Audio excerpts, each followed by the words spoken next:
বুঝলি কদম আলী, আমার দাদার তো বিশাল বড় একটা লাঠি ছিল। সেই লাঠি দিয়ে আমার দাদা আকাশের তারাগুলোরে গুঁতো দিত। আরে তাই নাকি? কি বলিস? আমার দাদা ওই লাঠি দিয়ে মাঝে মাঝে কি করতো জানিস? কি কি কি করতো?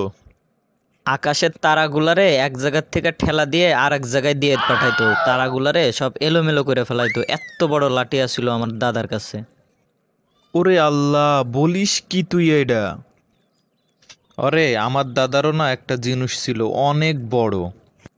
আরে তাই নাকি? কি জিনিস সেটা? আমার দাদার এত বড় একটা গরুর ফার্ম ছিল, যদি একটা 10 বছরের বাচ্চা এই দরজা দিয়ে ঢুকতো তাইলে ওই দরজা দিয়ে বেরাইতে বেরাইতে তার 80 বছর বয়স হয়ে যাইতো, বুঝছস? ওরে আল্লাহ, খাইছে আমারে! এ তো দেখি আমার থেকেও বড় চাপাবাজ। কি রে বন্ধু, কি ভাবতাছস তুই? না, ভাবতেছি তোর দাদার এত বড় খামার কি দিয়া বানাইছিল? এত বড় বাঁশ পাইছিল কই?